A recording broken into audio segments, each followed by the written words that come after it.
Hello, hello, hello, and welcome to the Drag Race RHAPup here on reality TV RHAPups. I'm your host, Liana Boraas, and we are here to talk about All Stars, All Winners. That's right, Season 7, almost coming to a close because we are here at episode 11. One more episode, which is the Lip Sync Lollapalooza Smackdown, whatever it's called. I can't remember. But we have a talent show to talk about today. And of course, I am not alone. Let me welcome in our fabulous panel who's going to be here to break all of these acts down with me. First, it's Beth Dixon. Beth, how are you?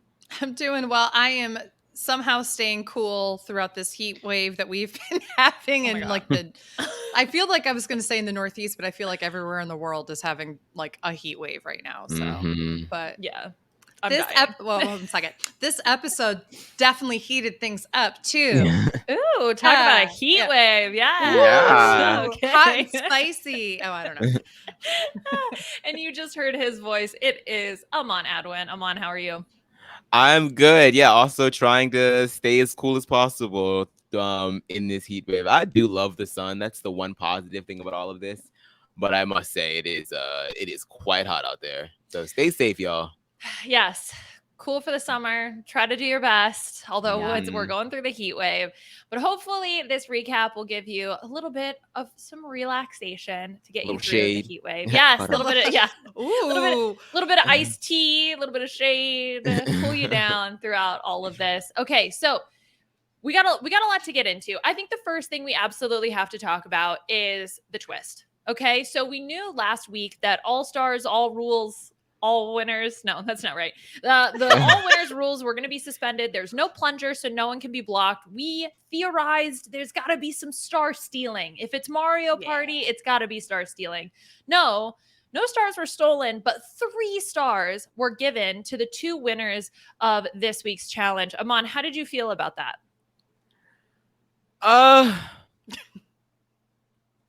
Look, I mean, once again, it's the mantra. RuPaul gonna do what RuPaul gonna do. I do sympathize with people that sort of feel like, oh, well, doesn't that sort of invalidate the 10-week journey that we just went on? If there's someone that can sort of just get rid of a bunch of the other queens by just one comp win, I get that. But at the end of the day, I also feel like the person that it went to, if you look at like the way that the competition was going for Shea, and anyway, the track record was still sort of there. So that's sort of like what makes it sort of okay, but it still does. I would have much rather have seen a steal a star, because yes, I'm so much enjoying the fact that this season has been very, very much lovey-dovey, kumbaya in a really good way, in a very nice, good way. But maybe one last episode before finale where we have to do a little bit of conniving behavior, maybe I would not have minded seeing a little bit of that. Mm-hmm. Beth, where do you come down on all this? I'm going to have to disagree on a point here. I feel like Shea's track record was not that good. I don't think she would have been in the top for a lot of those challenges. And I really think that it's a disservice, especially to like Jada in particular, who we, spoiler alert, we know doesn't make it into the top 4, who has had a better track record and has done better to not make it. I also feel like for the few queens that had multiple wins but were blocked, like Vivienne, for example, who don't make it into the top 4, that they don't have the ability to go into that top spot when Shea didn't perform. And so if they were told well in advance, like throughout the beginning of the season, hey, this last competition is going to give you the opportunity to gain more stars, then I could see potentially that affecting the strategy of who they block being affected, which would have probably made this a little bit more of a conniving season to begin with. But because they spring it on it at the last opportunity, I don't necessarily agree with this. I'm putting this out there, but I definitely understand the people who say, wow, it just sounds like RuPaul wanted Shea in the finale. I don't agree with that because I do believe that she well earned being in the top 2 this week. But it does kind of come down of why 3 stars? It could have been 2. You could have doubled it up. Mm-hmm. And then she could have been tied up for those 3-star placements with Trinity, with Jada. And I feel like that could have been much more interesting. Then Monet is with Jinx. on a tied up level as well. So we don't have Monet weirdly pulling ahead of Jinx, who has been the front runner this entire time. So I just kind of feel like there's some weird things there. I agree with you, Aman. I wish it had been a steal a star, because it's kind of like getting 2 stars because you're robbing somebody of their star. So you can literally knock, if both people knocked Jinx down by taking 2 of her stars, imagine what that would have been like. That could have been incredible. Yeah. But I don't know. I'm just kind of interested to see. Yeah, I think I understand why production wanted to do this, because, you know, we had talked about this of, well, if you get to the final episode and there's like queens that are definitely out of it that have no chance, like that's not particularly exciting. But it really was only one queen that was out of it. So it's not like it was, oh, you know, there's very clearly 4 people they're definitely going to make the finale. So like there's no intrigue in this final episode. Which is, I think, you know, maybe where the 3 stars came from, that theoretically even Shea would then hop up into the front. That's very exciting. One theory that I saw, which was, I don't think thought through by production, 3 stars were not given out due to blockings. The 3 missing stars, you know, I don't know, something like that could have made like some sort of continuity or through line. I just, yeah, I mean, to me, the great equalizer is the Lollapalooza. So I almost kind of feel like that's what we've been doing. It's, you just have to be good enough to be in the top 4. Right. Then once you're in the top 4, it's a little bit of a free-for-all based on lip syncing, which is, you know, theoretically right in a queen's wheelhouse. You should be able to, you know, execute on that. So then to have like another great equalizer on top of that does feel a little weird, because I was going back through and I was looking at track record. And if you ignore the blockings and you just go based on who was like wins or top 2, Jinx is obviously the front runner with 5. Then you actually have Trinity with 4. And then you have Monet with 3 and the Vivienne with 3. And Jada had 2. Oh, she didn't get blocked for a win. You're right, because she got gifted. She got gifted a star. Evie has only 1. Raja, Jada, and Shea all had 2. And then Evie had 1 top 2. So yeah, I mean, like, clearly it doesn't have anything to do with track record. It feels a little bit random in terms of then having Shea just all of a sudden come back. At least the queens who are in the bottom 4 still have their own opportunity to win 50K, which I'm happy about. But it does feel like not necessarily the most satisfying final 4. Right. So, I mean, I see, because I was having this conversation earlier with a friend of mine, and he sort of said what I had said earlier, in that, like, well, if you do look at the track record, Shea did perform better than some of the other queens. And I was like, are you sure about that? And then I actually went and looked at the Wikia, and I didn't even really realize that there was like a high low this season. I kind of just felt like it was either you were one of the top 2 or you weren't. But if you look on the official Wikia, there are high and safe rankings on there, and Shea has been consistently either high or she's won, more so than any of the other queens that are towards the bottom. So if you look at it that way, it's like, okay, well, if this were any other season, she'd be in 4th place. So her being there at the end, fine. But still, it's like she was so far like out of the edit towards the middle and the end of the season, even so much that she has a diary room where she's like, I'm fading into the background, because she knows that she is. And so it's kind of hard to reconcile that narrative with, oh, you're going to end up in the end because you won 3 stars altogether. I do feel like this was a moment for Jada. That Jada really got screwed here. And while maybe she wasn't as high as Shea in some of the other challenges, she certainly had the narrative. And if you were going to give people a consolation prize anyway for being the queen, she didn't already had hers, which I have no problem with. I feel like that's cute. I think it's funny. I love that. You know, I like it. So if you're going to do that anyway, then it's okay. Have Shea in the bottom. Like, it's gonna be fine. Like, I don't know. It really feels, especially when she already has a certain narrative of like, All Stars 5 seems to be a little curated for you to win, which isn't her fault. And no one should be sending her hate. Like, it's not her fault that she got these 3 stars. It's kind of like the conversation that we had about Trinity last week. But it's like, damn, Ru, like, why do you do this? Like, why do you do these like little crunchy caveats? Is it just so that you can make people talk about the show because you're a producer at the end of the day and you want us to talk about like, oh, well, this isn't fair and this bitch was robbed and yada yada yada, and like we just have endless conversations about stars and rankings. And so if you're doing that for that purpose, then good on you, bitch. You did it. Okay. Mission accomplished. But at the end of the day, it's like, come on. Like, regardless, like we would have been talking about the show anyway, and I feel like Shea not being in the top 4 and getting replaced with Jada or maybe the Vivienne, no one's going to stick their nose at that. And I really feel like it adds a little bit of intrigue because it's like, oh my God, if Shea couldn't even get to the top 4, then it's really anybody's game, even though we really pushed Jinx's game. But, you know. I think that's what's interesting is that I think the wiki clearly is going off of, I guess, who the judges talked about the most when they were doing their deliberation, because they'd be like, who did you like the most? And normally they only spend about time on 4, maybe 5 of them. But it's hard when they don't have a season where they're giving negative or constructive feedback to actually say what is high, what is safe, and what is low. Because there's no lows. It's just highs. It's just highs and safe. Like at the end of the day, I'm pretty sure the wiki is run by fans. So I would personally just say I have a difference of opinion there, but that's okay. Whatever. Each to their own.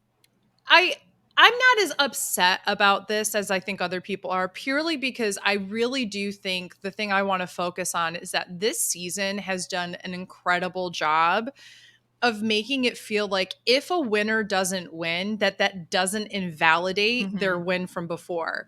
Whereas when you look at Winners at War with Survivor, there's definitely people on that show where I felt like, wow, they were not nearly as good as they were the first time, or that really invalidates the win they had before, or this is because it's been so long since this person has been on that I feel like they don't have the chops that the newer winners have, or the newer winners can't hold a candle to the legacy people from behind. Like there was a lot of that discourse in Survivor that I'm just not feeling or hearing now. Like I don't hear people say Evie can't hold a candle to Raja, or Raja can't keep up with Jada, or anything like that. Like, and I really think that what this production has done is struck gold in that way. I love the 2 different lip syncs for next week. I love that there's going to be like this secondary prize, and that it's not just, hey, you were here all season long. Goodbye. We're going to focus on these 4. I love that it's still a celebration. They make more money than the runner-up, it seems like. Hell yeah. Hell yeah. Think about, some of them have won lip syncs and have already won $10,000 underneath their belt. Vivienne has won $20,000. So if she wins again, she gets $70,000. Yeah. That's pretty damn good. Yeah. I think that's a really great point. The one about, essentially, I think every winner has come away from the season looking just as good, if not better. And Agreed. That's crazy impressive. I think because they've been able to stay the whole time and showcase a lot of different looks, a lot of different skills. So even, Jada maybe had a week off here or there, but then she's been able to come straight back the next week, and you don't really remember those missteps necessarily. And I think that is like such a cool feeling to go away with. And yeah, so then maybe it is fitting that, any queen could have, made it to the finale. Still feels a little, my spidey senses still tingle a little bit for production in terms of the rigor I can't help it, but it's hard. It's hard. Exactly. I'm more upset about how the final 4 was determined for that last spot than I am about the 3 stars. Okay, that's great. Great transition. Let's talk about this. So the second, yes, you're a plant. I gave you the line.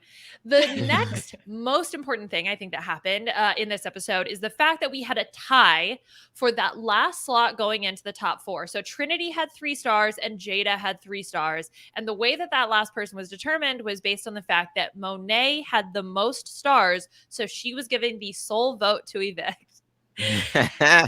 And as soon as it was announced that Monet was the one breaking that tie, you could see Jada's face Jada was just drop. Like, I felt so bad. I felt horrible for her. She knew she was done in. Of course, it's the twinners. They've been talking about twinning all season long. They've been in an alliance all season long.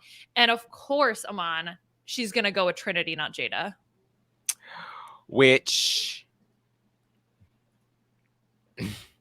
I don't know, man. I'm like, you've been talking about strategy all season long, Monet. Yeah, but Trinity can't lip sync. Jada can lip sync. right? I kind of feel like they're on a similar playing fields to me. I feel like both Trinity and Jada are sort of like, neither one of them are like intricate ass dancers. Both of them sort of have like that, they're personality lip syncers, which can still do very well. Like Trinity's won, Jada has won.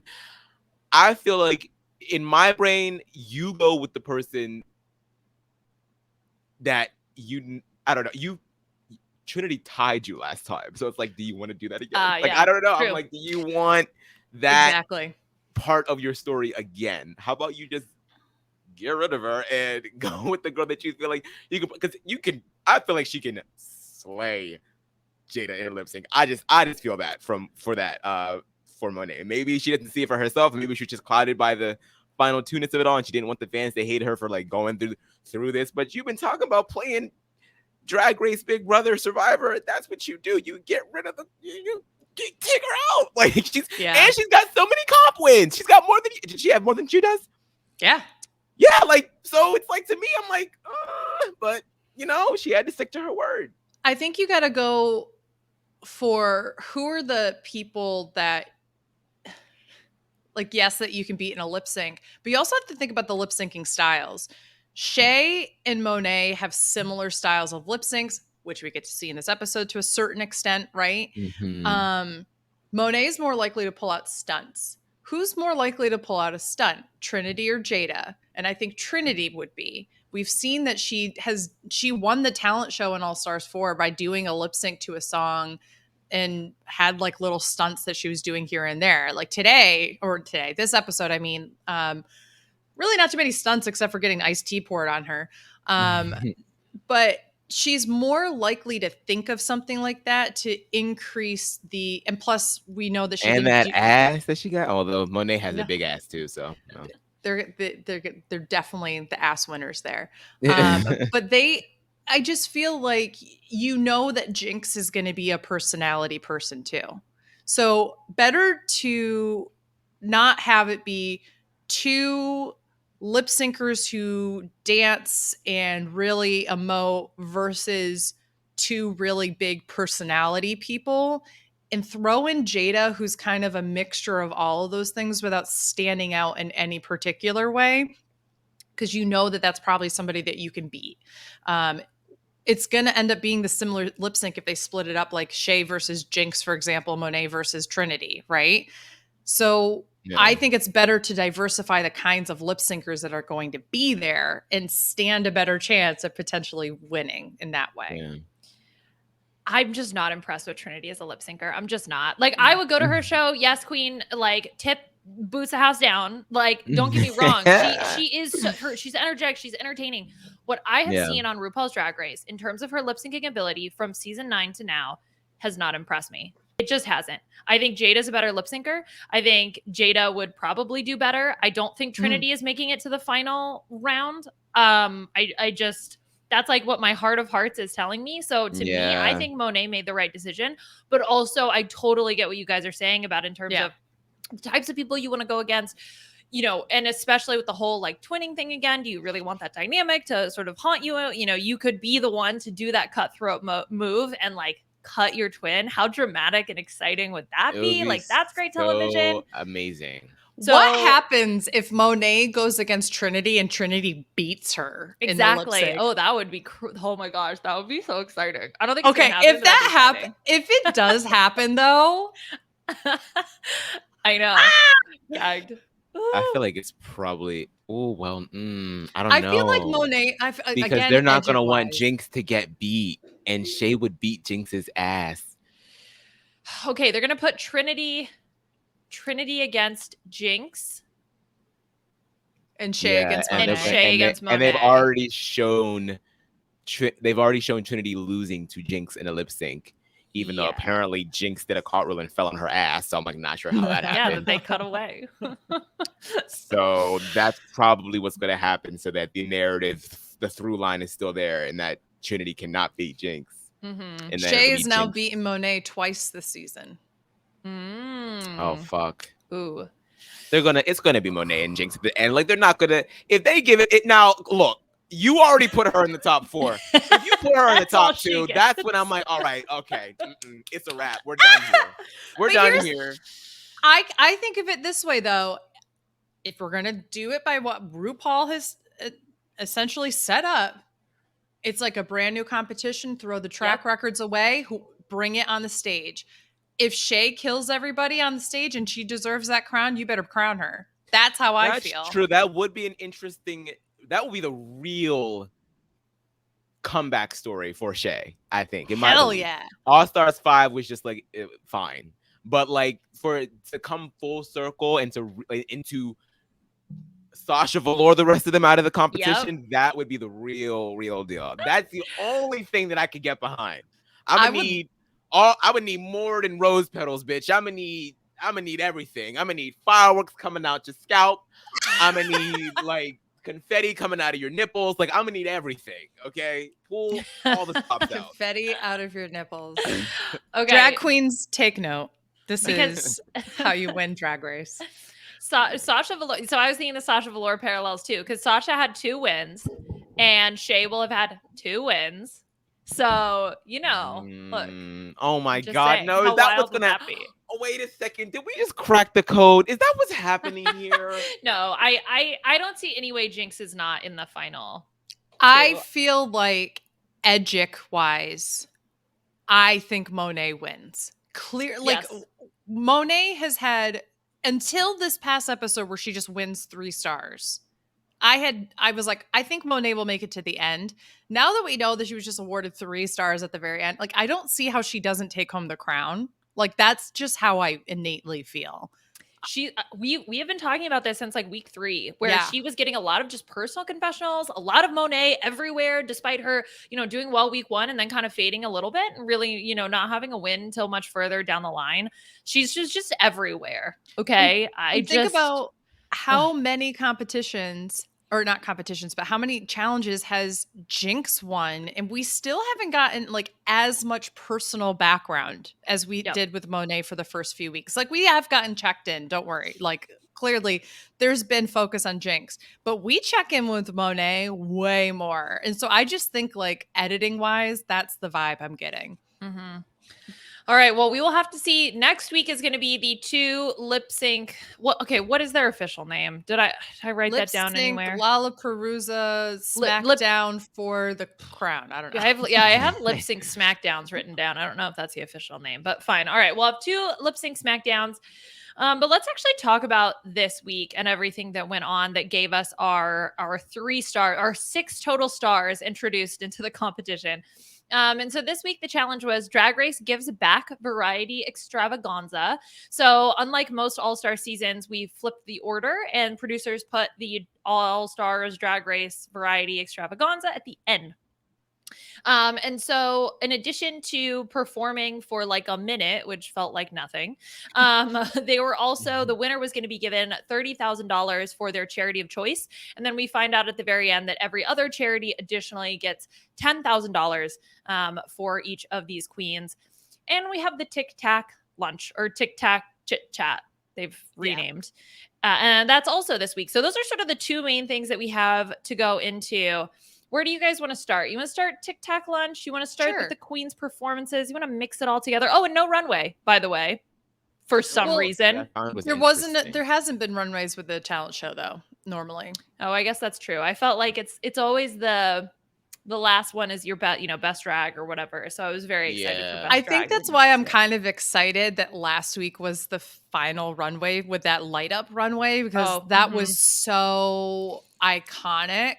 That having best drag after that, I maybe would have either. I still feel like we're probably going to get it next week. Oh, I'm sure that we will. I'm sure like they're going to do some kind of like runway and then start the SmackDown, or do the SmackDown and then do a runway. Yeah. But we have 6 lip syncs we have to do next week. So that'll be interesting. And they can stretch the lip syncs, we know. So it's not like they're really pressed for time. They have to do a runway, but I would appreciate it. Is it a 2-hour episode next week? I don't know.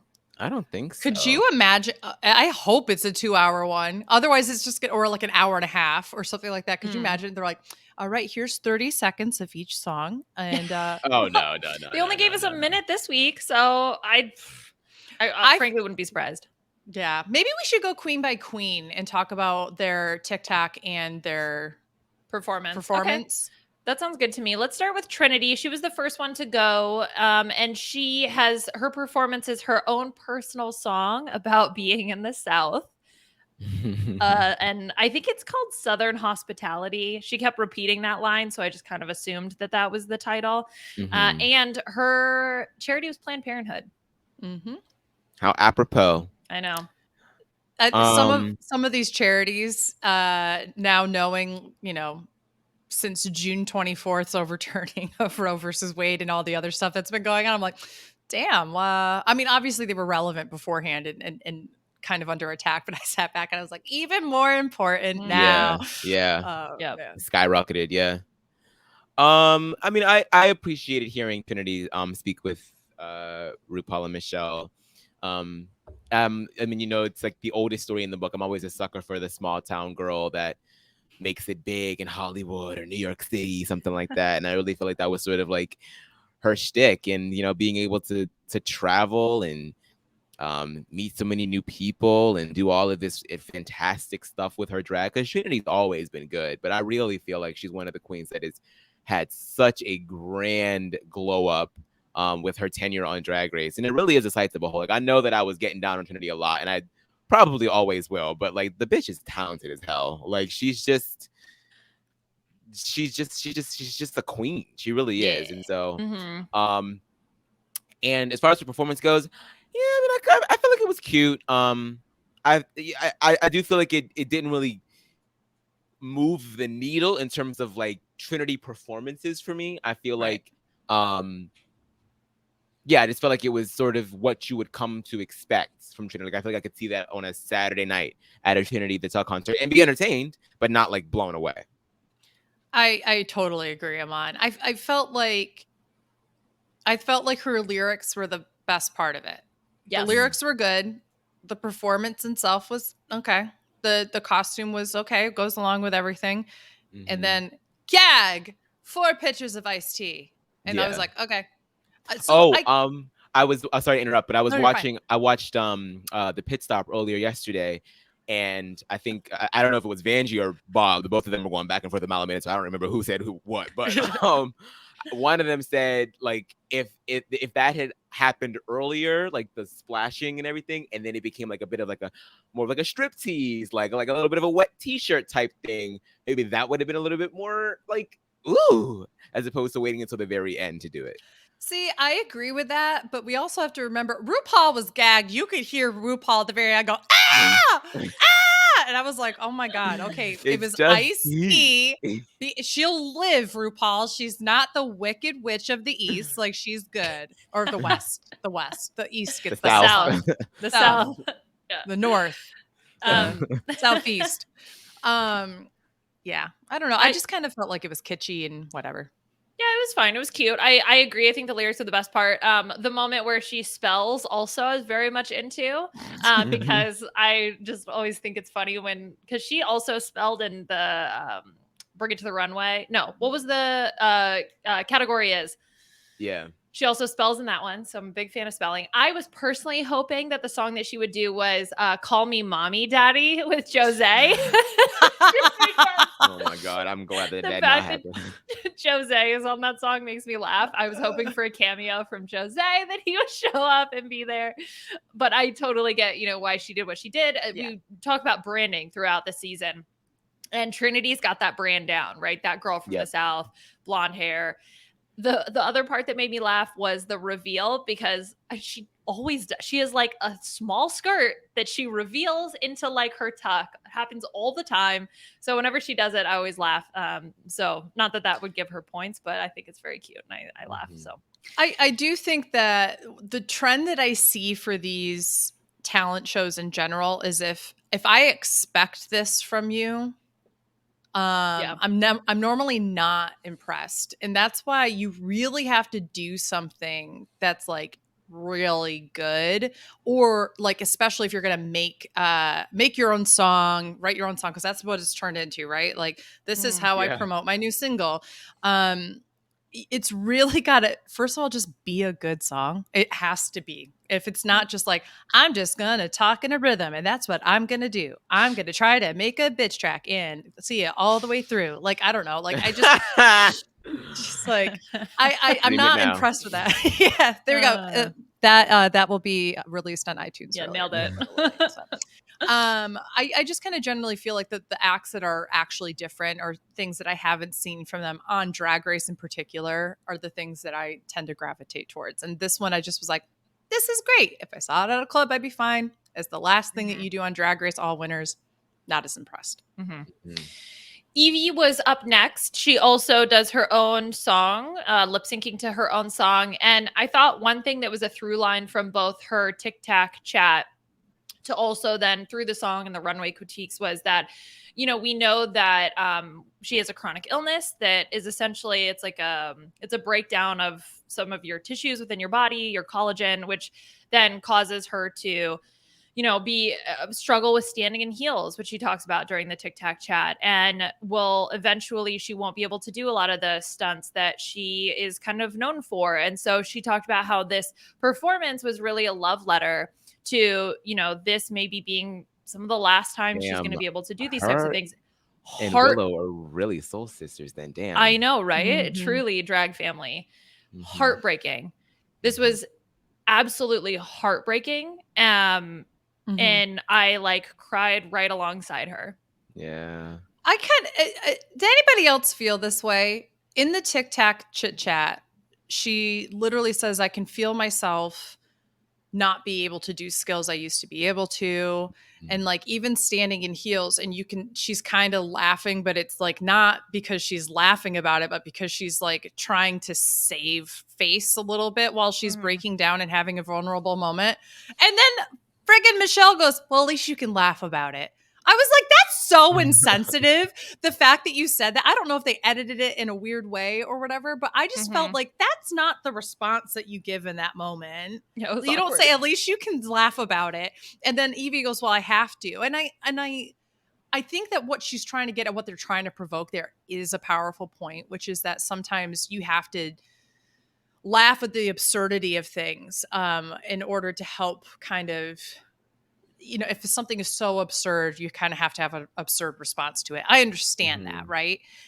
But it felt like it wasn't a sensitive response to it. And I just was like, that was a really questionable move to include that in the show, to have that. I have to go back because I don't remember that exchange. But yeah. It was a quick little comment.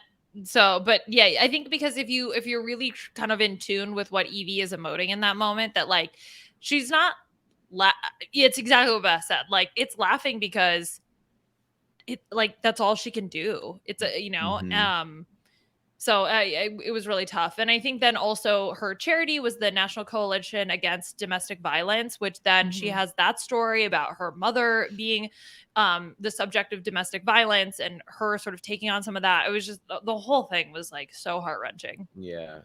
I just fell in love with Evie all over again this whole episode. I think we've seen her vulnerability. We saw it in season 11. We've seen it in bits and pieces here. We haven't gotten too many personal check-ins with Evie throughout the way for the season, but you never know what people are going through. And even if you do know to a certain extent, you have to remind yourself that you don't know. Like, you don't know what it's like to have something like that. And if you're on the outside looking in. Yeah. Evie is always going to be one of my favorites. I mean, apart from Bob the Drag Queen, I think that Evie is probably my favorite winner out of all of them. So I was super duper excited to see her come back, because I feel like, as we talked about at the beginning of the season, her season and her as a winner was just so interesting to me, because she was so villainous and she was always fighting with somebody. Like, she has so many iconic untucked moments, and typically you don't see that person win in the end. The person that wins is usually always kind of like more like the more congenial side, you know what I mean?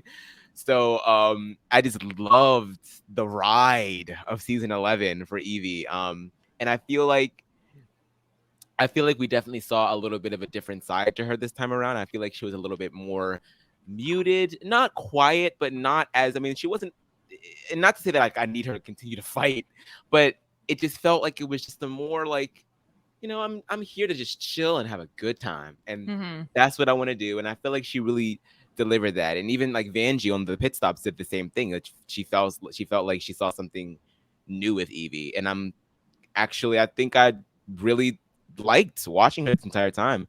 I thought her performance was good. I felt like it was a little bit more, the centerpiece was what she was doing with her body. Of course, we loved the gag of the stunt double, literal stunt double. That was cool. That was really cool because I fully thought that was her. And when she came out of that box, I was like, what the fuck? I was like, oh. Yeah, come on, David Blaine.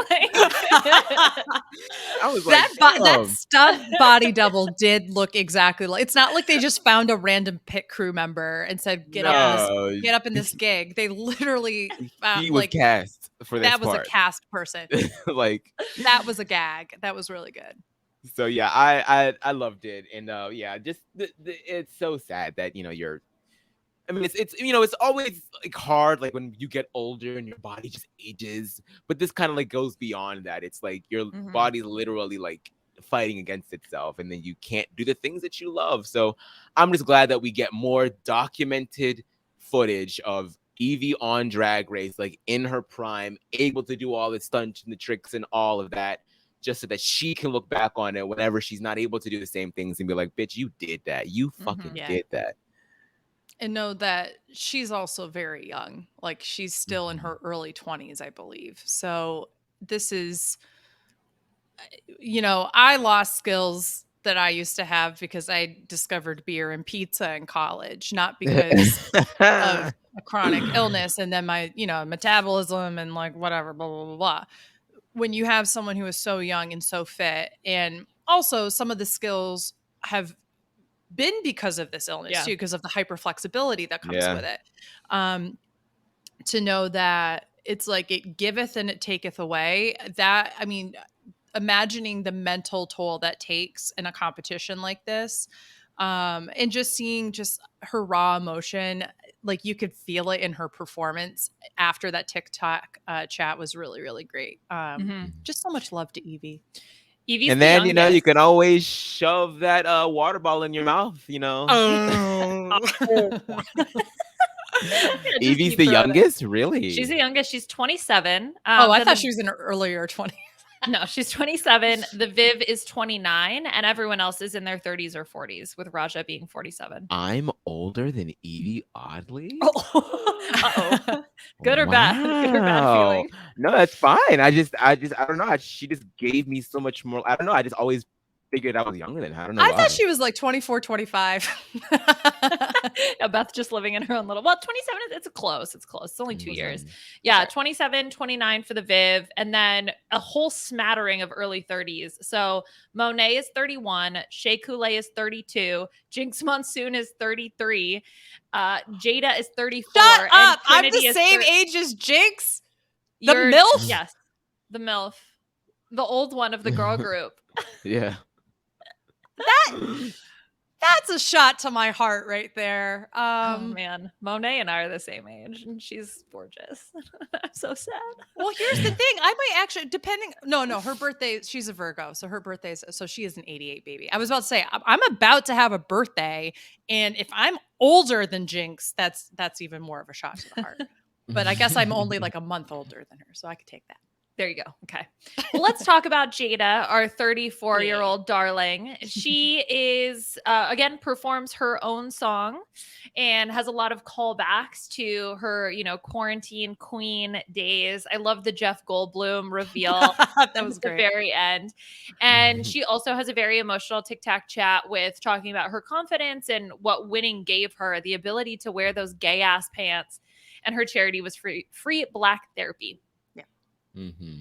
Yeah, I loved it because that's like something that I feel like a lot of queer people go through, and then you add the lens of being Black as well. You know, it's been talked about and documented very well on Drag Race, and it was just like a bit of a reminder for me to like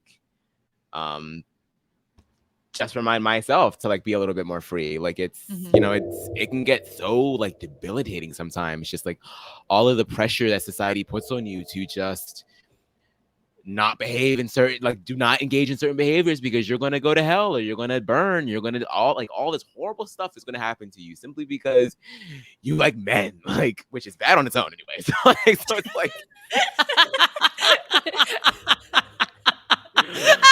so it's like damn, you can't win for losing. But it was nice for her to share that with us. Like, just wear the fucking pants. Like, who cares? Like, people are gonna say something to you. People are gonna have things to say about you.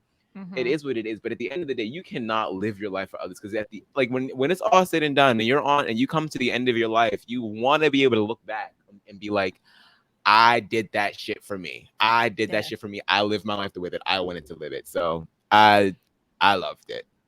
I think that I identified to a certain extent too more about, you know, for a number of years, I always felt like I can't wear certain kinds of styles of clothing because I have a few extra pounds on me or whatever the case is too. And I don't know if it's because of shows like this, or if it's because, you know, you reach your 30s and you start losing fucks to give about other people. And I think maybe it's a combination thereof. But I know that as someone who has always had thicker thunder thighs, who's had the, you know, cellulite and those kind of things, that I never wanted to wear shorts before. And then I just kind of reached an age where I said, fuck it, I deserve to wear shorts as well, or I want to wear the things that I want to wear. And so I could identify with her feeling like I deserve to be true to myself, or I deserve to be comfortable in the style that I choose to wear, or I deserve to have these things because I am a deserving person.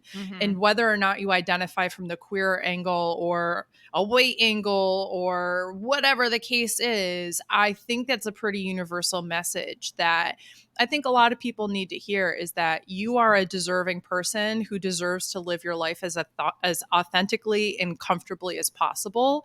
And regardless of whatever you do, bitches will talk.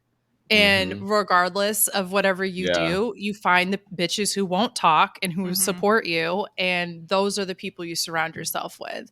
Now, it's harder to do on a national platform where you have Twitter who's going to attack you. But I just have to say, as a side note, those pants were lit and I loved them. And keep wearing those pants, Jada, because they were awesome.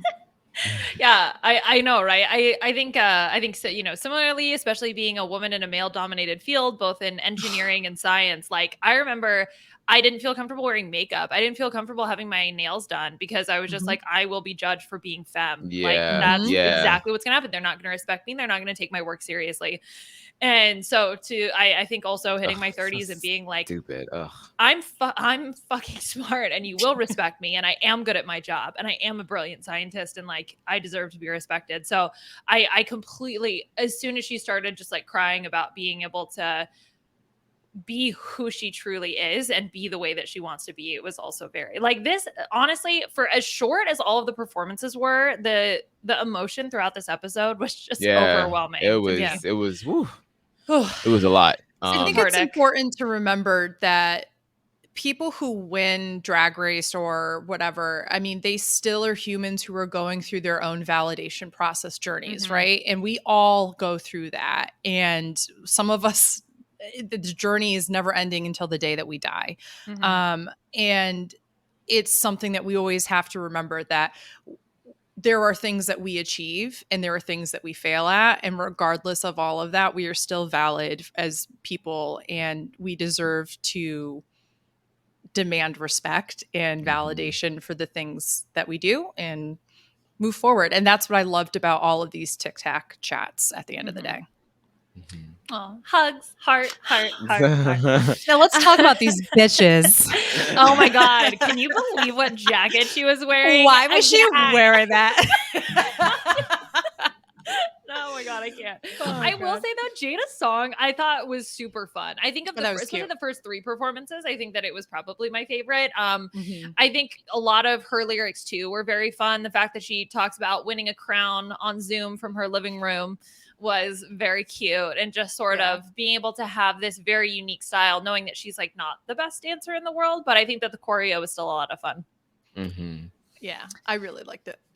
Okay, let's talk about Jinx. So Jinx is the first queen to do something different, aka not just lip syncing her own song. She actually chose to sing live, which I think it was still her own song, but at least she was singing live here. It was. And then, of course, as we talked about, the gag with a microphone in her mouth.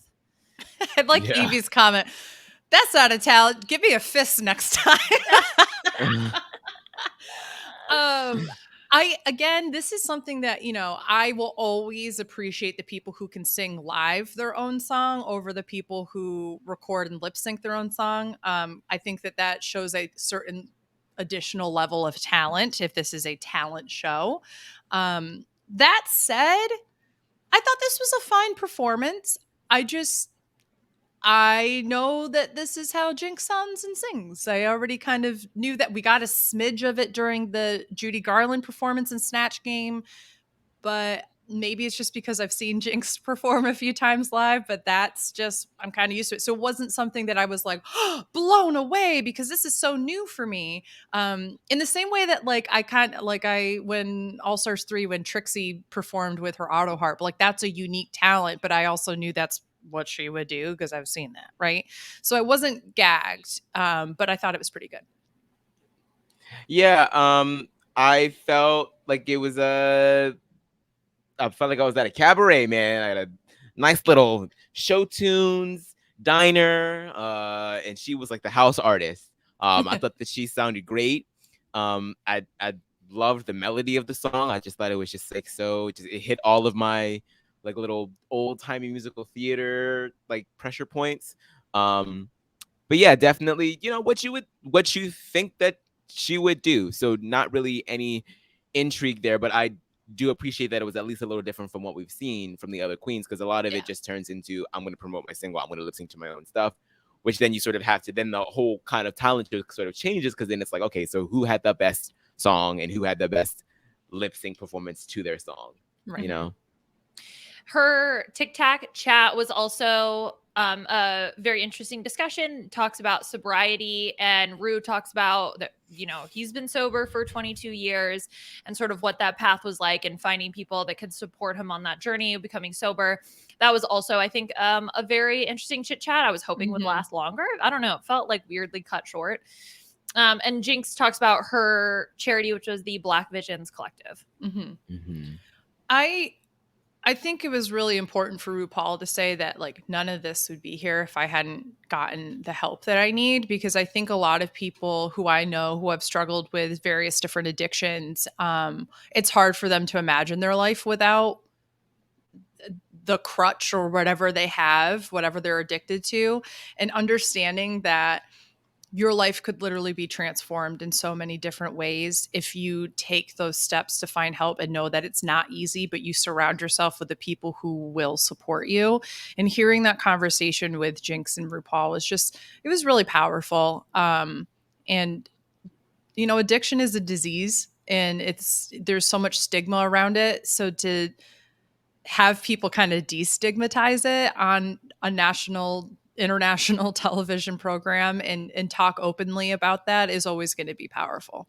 And I think the message, especially about the support system, is important, not just for addiction, but also just like in general, that we are humans as social creatures, and having a community of people, whether it be family, chosen family, whatever it is, friends, that is so incredibly important, and people that are truly on your side that want to help and support you. Yeah, especially in this field as well, because I feel like, it's drag is you're bombarded with alcohol and drugs. Anyway, like you can, like if you are a drag queen and you want alcohol and drugs, you can get them.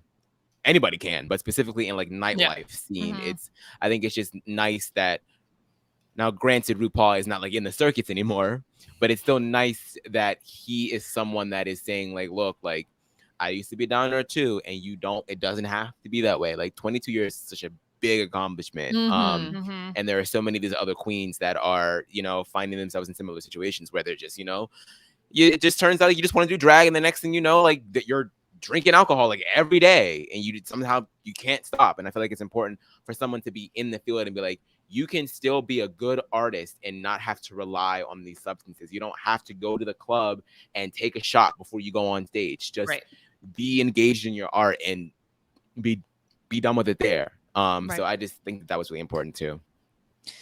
So Shea is up next, and Shea ultimately one of the winners of the Variety Extravaganza, whatever it was called. And she had described her song as Janet Jackson meets Luther Vandross. Which I was like, okay, I'm very curious to see that. I think she nailed it. I think she hit the nail on the head with the description. It was perfectly described. I loved her performance because the choreo was more involved than anybody else, which we expect from Shea. But it was with the backup dancers. First of all, you can tell she choreographed it. So there's that. Two, the song is something I would play on my phone all the time. Like, I loved this song. I thought that she performed the hell out of it. She looked good, which, you know, she always does. This to me, in comparison to other queens who performed a song that they either wrote or like co-produced or whatever, I mean, this was far and away for me my favorite one. Yeah, I mean, we've seen queens do their shit all the time, right? But I think what made this one so special was just like the caliber of it. I think she had the most catchy original song, so she wins there. And then in terms of like the way that it was performed, she blew all of them out of the water. It was just fun. It really felt like you were watching like some real televised award show performance. Yeah, it just gave you all like the choreo was tight. It was fresh. It was catchy. It was good. It was just a good time. It was a good old fashioned good time. And so she totally deserved that win. Yeah, I agree. And the choreo was so good because part of me in retrospect, I was like, did Shea really deserve that win? Really? Oh, shenaniganizing. I went back and I rewatched them all and I was like, oh, this is so good. I know. Fine. Okay, fine. She did the damn thing. She is talented. I knew it. Crap. Yeah. And then in her TikTok chat, I didn't have a whole lot. I think she talks about a little bit about what with her 1 star, but she's not out of it, all of that. And then her charity was the Period Poverty Project. Yeah. I loved that we have queens providing charity support for demographics they don't belong to and identities they don't belong to. So whether it's, Jinx with the what was it, the Black Voices Collective, what was and Black Vision Collective, Black Vision Collective, or Shea with the Period Project. I really think that that's an important thing to tell people. Like, you can be an advocate for identities you don't belong as a part of, and uplift other communities, especially with any kind of platform that you may have. And so I love the idea that you have somebody who is cisgendered coming on and saying, hey, this is important, that we need to destigmatize menstrual cycles and talking about them, because it's a natural thing for half of the population in the world. Right. Okay, let's talk about Raja. We heard a lot about her performance before we ultimately got there, because she talks about how she's going to do a love letter to Indonesia, something that it's a Bali dance from where she grew up, which I thought was really cool. And I think she also stood out to me because it was different, because she wasn't lip syncing to her own song. And she was just incredibly expressive throughout the whole performance that I almost could not take my eyes off her. Yeah, I've seen this style of dance before, and it's always been super, super beautiful. And the music is just so like trance-like. It sort of just like takes you somewhere. And then to know the story behind, like what inspired this dance, just makes it all the more fulfilling. She really invited us in.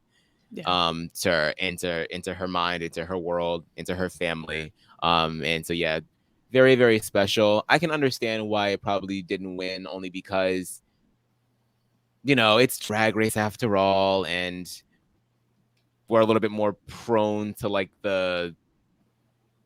what Shea does. You know, we're it's, you know, so it's unfortunate because I feel like there are lots of times on this show where we do get cultural performances. Like I loved watching the Kabuki performance that Gia Gunn did back in All Stars 4. I love when we get that kind of stuff on there, but it doesn't always hit like the glitz and the glam, which I feel like maybe that's a narrative that maybe we should try to shift. I don't know. Yeah. But I think, you know, regardless of that, whether it won or not, it was still a really great performance.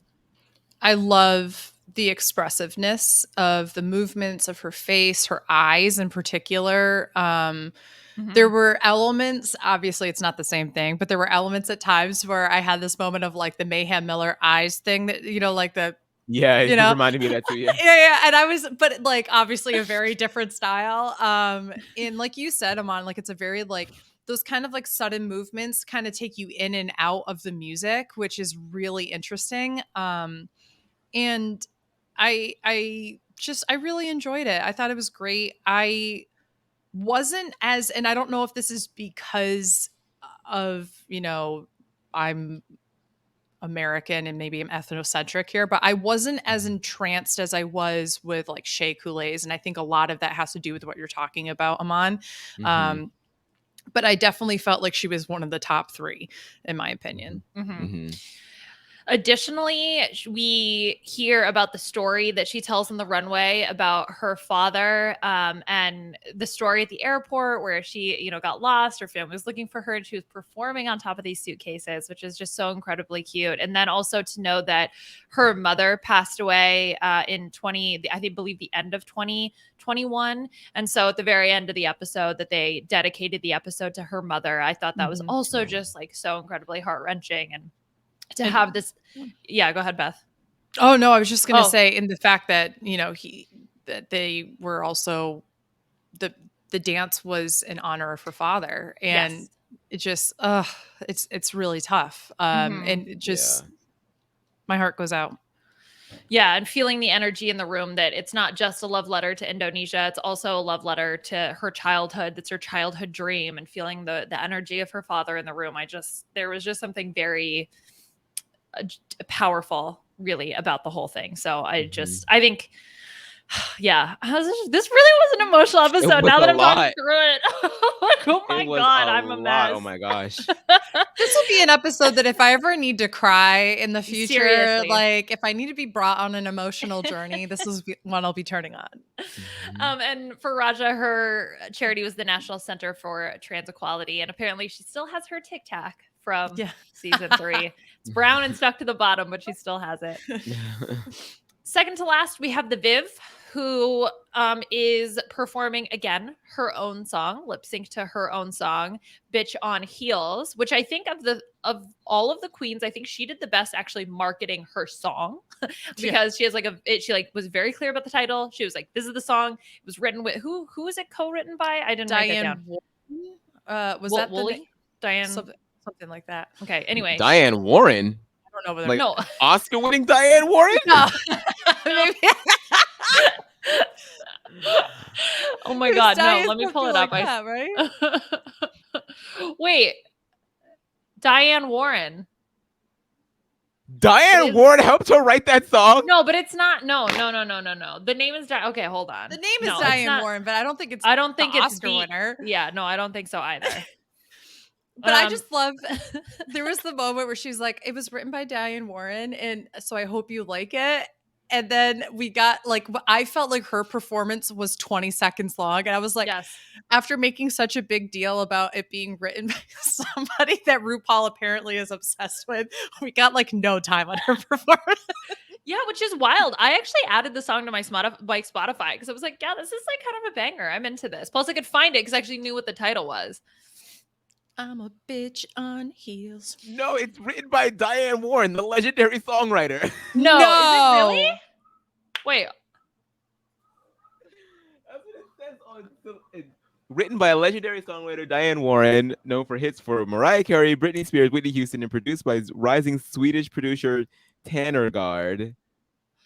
The Vivienne announces new single "Bitch on Heels." Oh my God. She tagged the wrong Diane Warren in the tweet she put out about it. That's why I was like, no, it's Diane Warren. I looked at too. Oh my God. I was like, who's this random woman who's got 55 followers? I was like, no, it's not the Diane Warren. But oh my God, Viv, go delete the tweet. Jesus. Okay, Wow. so okay, that mind. does We make figured more it out. sense. That's crazy. Oh my God, that's so funny. But yeah. Damn, Diane Warren just out here writing for everybody. Oh my gosh, that's so funny. I can't with that. Okay, anyway, look, I thought the performance was fun. I felt like though after seeing Shea's, like the Viv was a little bit at a disadvantage because I had seen what Shea had done with her choreography, and so I was like wanting more from the Viv, even though knowing that she's not, it's not like she's like this big dancing I'm sorry, queen. you don't like walking back and forth across the stage while holding a microphone? When she's not singing live? I'm going to be honest, this was my least favorite performance of the night. I was like, okay, Trinity at least had a gag at the end. Like Jada had a couple of moves and had some backup. This was out of all the ones that were, here's a song that she didn't even write this one. I just was kind of like, all right. Yeah, I would have been happier if she had just done a whole bunch of impressions because that's what she does. Like, I think that would have been better. Yeah, for her. I agree. It's supposed to be a variety show. I feel like, when it comes to drag queens, yes, all of them have similar skill sets to the point where we're not always going to get good variety shows like from All Stars 4 or from like All Stars 2 where people are like painting and they're sewing and they're doing all sorts of crazy gymnastics. Stuff, gymnastics. So yeah, this was definitely like RuPaul's top idol. That's what this was. Last but certainly not least, our other winner of this week's challenge was Monet. No, the winner. The winner. Okay, when I tell my jaw dropped, I had the same reaction as Viv. That was my full body was taken over by the vibration coming from Monet. I could not even believe what I was hearing when she said, yeah, I didn't think anybody would ever want to hear this. I was like, girl, oh my God, you were so good. It was the best. I'm so happy she went last because no one could hold a candle to what she did in the talent show. I'm a frequent listener of Sibling Rivalry, and she's always talking about her classic training and always, like encouraging Bob to sing. It's like, no, Bob, like you actually sound really good. I'm like, oh, shut up, like stop gassing her up. But like, yeah, I knew that she had it in her because she talks about it so much. But nothing prepares you for like until it actually happens. Yes. And so when it came out of her mouth, I was like, oh my God, she's doing it, and I'm so glad. I think she made the right call, but I feel like this is like much like Willow Pill strategy. I'm like, I'm not gonna show you everything, like, because I don't want you guys to like, be able to expect everything. And so yeah, the fact that she had never done this in drag before, and this is the first time, fantastic decision because it had the desired effect. It was so good. Like the technique was there. It wasn't even like, oh, I dabble in opera, like I have a little bit. No, bitch, you're trained. Like that was crazy. You know what? I'm convinced that she purposely sang horribly in All Stars 4 to prepare for this moment. When they did the flashback, I was like, oh, it was really that bad. It was so bad. And like Shea in the confessional absolutely fucking slayed me. It was so funny. But I have sang. Wasn't that the beginning of the Soak It Up song? Yeah. Gia gun line. Girl, what up? So what up? As a vocalist myself, now I have not opera trained. I have to say one of the things that I really appreciate is that so often when you think about opera in particular or classically trained musicians, people always think of the higher voices for men and women. So they think of sopranos, they think of tenors. I love that you have this full bass opera voice that is so gorgeous and so well controlled with dynamics and control of vibrato. And doing that while wearing a corset. So much of singing is expanding your diaphragm and supporting. Imagine the support she needed to do in order to sing like that. And those runs that she did with the ornamentation was just absolutely brilliant. I was enthralled. And she looked like $1 million. Yes. I just have to say, like, I love this disconnect, the gender fuckery of her looking absolutely so beautiful from head to toe in this gown that was just like, oh, it's just so beautiful. The hair, the makeup, everything. And then having this low, deep bass voice just so perfectly in tune with the intonation. It was great. I loved it so much. My inner music geek, and which is now just very outer music geek, was just like fed. I had a full buffet. I'm looking back at my notes. My notes just say, oh shit, OMG, okay, wow. That's all I wrote. Yeah. That was... I won't lie. When I watched it the second time, I turned up when it got to her point because I was just like, I want to figure out if I could figure out what note this is. And then the vibrations that come from that, I was like, this is why I like basses. Plus, Rue completed the meme with the opera glasses. So the props to the props department for getting out there. To your mama. That was such a cute moment. I'm glad that like she convinced RuPaul to do that. That was just so cute. Was so good. I don't know. I can't say enough good things about this. Like, this has been what a fantastic like finish for her in terms of like the competitions that you're eligible to get stars for. Just so good. Just and you're so right, Beth, about that like whole tenor thing and soprano thing, because like that is something that's plagued my ass in terms of like musical theater and shit like that. It's always like you got to hit these high A's and shit. It's like, I don't have that voice. Can we please have some parts that are written for the baritones and the basses, please? So yeah, it was great to see her showcase. I'm a contralto, so I can always just play a witch or an old woman. So yeah, it's such bullshit. It's so annoying. It's a good time. So, where do we stand? Monet and Shea are our two winners. Again, of course, no blockings. So I believe the lip sync was at the very end, right? So we got all of our queens announced. So we have Monet, Shea, and Jinx, which obviously make it to the finale. We already talked about this, but Trinity ultimately is picked by Monet. And then we learned about the fact that we're going to have a queen of the She Already Done Had Hers' lip sync. She already had hers. Not eliminated. I don't know. The bottom four. I don't know. They're not really bottom four. The other four? No, I don't know. None of those are good. Anyway, Jada, Viv, Raja, and Evie are all going to be competing in the second lip sync extravaganza, which I think is a really great choice. And I'm happy that the producers did this. It really does feel like a love letter to the winners of RuPaul's Drag Race. I really think Evie's going to win that. I don't know. Yeah. Who do we think is going to win the lip sync? So we've got Jada, the Viv, Raja, and Evie. Probably not Raja. Probably not Raja. Maybe not the Viv. Viv has 1-2 lip syncs, which is crazy, but I don't think that she like crushed the other people. So her Dolly Parton one I think was outstanding, but that was like felt like a very niche scenario. So yeah, Jada or Evie, probably Evie.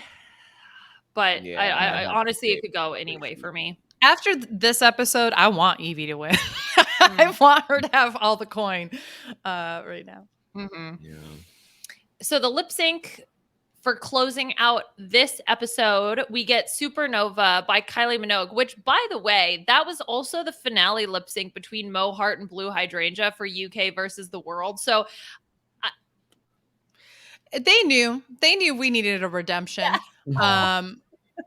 This was so much better in so many ways.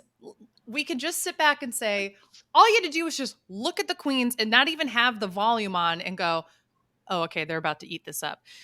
The fact that they were both wearing that baby blue was already gorgeous. Like, they both looked so good. They both emoted so much better than Mo or Blue did. There was just like, it just was just so much better. It was what the song deserved. It certainly was, baby. Certainly was. And I love those moments of synchronicity between the two of them. Those are always fun when they happen on stage. It looked like a choreographed number, and I was here for it. Yeah, it really did. I think they both nailed it. I think ultimately Shea being the winner here, getting the $30,000, I think that makes the most sense. I was happy with Shea as the winner. I don't feel like she was robbed. Honestly, it probably could have gone either way, but I think Shea is the right decision. My friend and I felt like Monet just edged her out, but we were not upset that Shea won. Yeah, right. That does it. So we have covered the season. We're almost done. We have the 2 lip syncs next week. So we will be back to cover all of that. Any other thoughts the 2 of you have on the season so far? Any predictions you want to make going into the finale or anything else before we get out of here? I think Monet definitely gives Jinx a run for her money, but I think Jinx takes it. I agree that it's probably Evie or Jada for she already didn't had hers, but I'm going to go with Evie. And yeah, that's it, right? There's no miscongeniality for All Stars, right? I don't think so. Or at least not one thing that we are going to see, though, is that there's no reunion like there normally isn't for All-Star seasons, but the Queens made some kind of announcement that they're going to put together their own reunion as like a produced thing. So I saw that. I don't know. I let's just put out there that this was something Beth saw in scrolling on Twitter. So it's not a verified thing, but it looked like that was what the Queens were hoping to do, is kind of produce their own reunion of sorts. So I don't know how it manifests itself, if it's like a video they put on YouTube or if it's like a show that they do. But that's cute. I'm into that. Me too. Okay, well, we'll see what that has in store for us. Beth, where can people find you on social media? What else do you have going on? You can find me at AugustaWind11 on all my social media channels. And you can also catch me on Hot Mess Moments with Dylan Zahner. This week, we are really excited to welcome Survivor 41's Evie Jagoda with us this week. And we're probably going to talk about like gaming and board games and maybe how that background has potentially helped Evie with their Survivor path. Okay, very cool. And Aman, what about you? You can find me everywhere at Aman Adwin. I'm here for Drag Race, over on RHAP for Big Brother 24, and that's it for now. Yes, and you were on Purdium's videos. We were just talking about. Yes. I was on Purdium's videos. If you are a Survivor Big Brother fan, Purdium is really holding it down over there in terms of Survivor and Big Brother content over on YouTube. So check out his latest BB24 vid. You should hear a familiar voice. Yes. All right. And you can find me on Twitter at Liana RHAP. Yep. Holding down the fort here, wrapping up this season and then doing some Big Brother content over on the RHAP main feed and live updates.